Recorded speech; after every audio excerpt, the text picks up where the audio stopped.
মালয়েশিয়ার প্রধানমন্ত্রীর চিঠি চালু হয়ে গেল মালয়েশিয়া কলিং ভিসা প্রকাশ পেল বৈধ এজেন্সির তালিকা। আসসালামু আলাইকুম প্রিয় দর্শক, আশা করি আপনারা সবাই ভালো আছেন।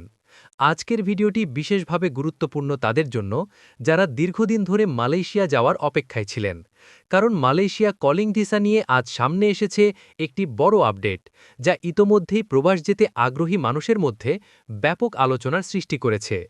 সাম্প্রতিক তথ্য অনুযায়ী জানা গেছে, মালয়েশিয়ার প্রধানমন্ত্রীর পক্ষ থেকে একটি গুরুত্বপূর্ণ চিঠি পাঠানো হয়েছে, যেখানে বিদেশি কর্মী নিয়োগ এবং শ্রমবাজার চালু করার বিষয়টি নিয়ে নতুন করে নির্দেশনা দেওয়া হয়েছে। এই চিঠিকে কেন্দ্র করেই আবার আলোচনায় এসেছে মালয়েশিয়া কলিং ভিসা চালুর বিষয়টি। অনেকদিন ধরেই বাংলাদেশসহ বিভিন্ন দেশের শ্রমিকদের জন্য মালয়েশিয়ার শ্রমবাজার নিয়ে অনিশ্চয়তা ছিল। কখন ভিসা চালু হবে, কবে আবার কর্মী নেওয়া শুরু হবে, এই প্রশ্নের উত্তর খুঁজছিল হাজার হাজার মানুষ। অবশেষে নতুন এই আপডেট অনেকের জন্য আশার খবর হয়ে এসেছে। সূত্র অনুযায়ী জানা গেছে, মালয়েশিয়ার বিভিন্ন শিল্প খাতে বর্তমানে শ্রমিকের ব্যাপক চাহিদা তৈরি হয়েছে। বিশেষ করে নির্মাণ খাত, ম্যানুফ্যাকচারিং বা ফ্যাক্টরি খাত, প্লান্টেশন খাত এবং সার্ভিস সেক্টরে কর্মীর প্রয়োজন বেড়েছে। অনেক কোম্পানি ইতোমধ্যেই নতুন কর্মী নেওয়ার জন্য প্রস্তুতি শুরু করেছে বলে জানা যাচ্ছে। এই পরিস্থিতিতে মালয়েশিয়া সরকার বিদেশি কর্মী নিয়োগ প্রক্রিয়া আবার চালু করার বিষয়ে গুরুত্ব দিচ্ছে, আর সেই কারণেই কলিং ভিসা নিয়ে নতুন করে আলোচনা শুরু হয়েছে। বিশেষজ্ঞরা বলছেন, শ্রমবাজার চালু হলে বাংলাদেশ থেকেও আবার বড় সংখ্যায় কর্মী নেওয়ার সম্ভাবনা তৈরি হতে পারে।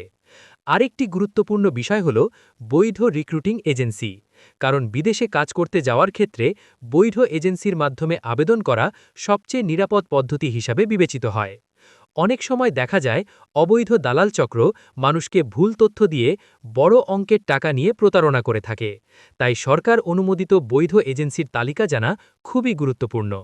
সাম্প্রতিক আলোচনায় বলা হয়েছে যে, মালয়েশিয়ায় কর্মী পাঠানোর জন্য অনুমোদিত কিছু বৈধ রিক্রুটিং এজেন্সির তালিকা প্রকাশ করার বিষয়টিও গুরুত্ব পাচ্ছে। এই তালিকা প্রকাশিত হলে যারা মালয়েশিয়া যেতে চান তারা সহজেই বুঝতে পারবেন কোন এজেন্সির মাধ্যমে আবেদন করলে নিরাপদভাবে প্রক্রিয়া সম্পন্ন করা সম্ভব। বিশেষজ্ঞদের মতে বিদেশে কাজের সুযোগ গ্রহণ করার আগে সবসময় তথ্য যাচাই করা উচিত। পাসপোর্ট, প্রয়োজনীয় কাগজপত্র এবং সরকারি নিয়ম সম্পর্কে পরিষ্কার ধারণা থাকা জরুরি। কারণ সঠিক প্রক্রিয়ায় আবেদন করলে বিদেশ যাওয়ার সুযোগ অনেক সহজ হয়ে যায়। অনেক প্রবাস প্রত্যাশী দীর্ঘদিন ধরে অপেক্ষা করছেন মালয়েশিয়ার শ্রমবাজার পুরোপুরি চালু হওয়ার জন্য। এই নতুন আপডেট তাদের জন্য একটি গুরুত্বপূর্ণ ইঙ্গিত হিসেবে দেখা হচ্ছে।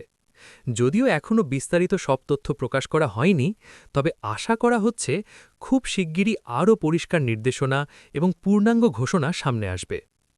মালয়েশিয়ায় কর্মসংস্থানের সুযোগ বাংলাদেশি কর্মীদের জন্য দীর্ঘদিন ধরেই একটি বড় সম্ভাবনা হিসেবে বিবেচিত হয়ে আসছে। সেখানে কাজ করে অনেক মানুষ তাদের পরিবার এবং দেশের অর্থনীতিতে গুরুত্বপূর্ণ অবদান রেখে চলেছেন। তাই নতুন করে শ্রমবাজার চালু হওয়ার খবর অনেকের কাছে অত্যন্ত গুরুত্বপূর্ণ। অনেকেই মনে করেন মালয়েশিয়ায় যাওয়া খুব কঠিন বা অনেক টাকা লাগে, কিন্তু সঠিক নিয়মে এবং বৈধ রিক্রুটিং এজেন্সির মাধ্যমে গেলে অনেক সময় কম খরচেও যাওয়া সম্ভব। তাই সব সময় সতর্ক থাকতে হবে এবং দালালদের থেকে দূরে থাকতে হবে, কারণ অনেক প্রতারক চক্র মানুষের স্বপ্নকে পুঁজি করে টাকা নিয়ে প্রতারণা করে থাকে। আরেকটি বিষয় অনেক মানুষ জানেন না, মালয়েশিয়ায় কাজের সুযোগ শুধু একটি সেক্টরে নয়, সেখানে বিভিন্ন ধরনের কাজ রয়েছে এবং দক্ষতার উপর ভিত্তি করে বেতনও ভিন্ন হয়ে থাকে। যারা দক্ষ কর্মী তারা তুলনামূলকভাবে ভালো বেতন এবং সুযোগ সুবিধা পেয়ে থাকেন। সব মিলিয়ে বলা যায়, মালয়েশিয়ার প্রধানমন্ত্রীর এই চিঠি এবং শ্রমবাজার নিয়ে নতুন আলোচনা প্রবাস যেতে আগ্রহী মানুষের মধ্যে নতুন আশা তৈরি করেছে। এখন সবার নজর থাকবে পরবর্তী সরকারি ঘোষণা এবং বৈধ এজেন্সির তালিকা প্রকাশের দিকে। ভিডিওটি যদি আপনার কাছে গুরুত্বপূর্ণ মনে হয় তাহলে অবশ্যই এটি অন্যদের সাথে শেয়ার করবেন, যাতে তারাও এই গুরুত্বপূর্ণ তথ্য জানতে পারে। কারণ অনেক সময় একটি সঠিক তথ্য মানুষের ভবিষ্যতের সিদ্ধান্তকে প্রভাবিত করতে পারে। আজকের আপডেট এখানেই শেষ করছি। সামনে মালয়েশিয়া ভিসা এবং বিদেশে কাজের নতুন সুযোগ নিয়ে আরও বিস্তারিত তথ্য পাওয়া গেলে আমরা অবশ্যই তা নিয়ে আবার নতুন ভিডিও নিয়ে আসব। সবাই ভালো থাকবেন, সুস্থ থাকবেন। আল্লাহ হাফেজ।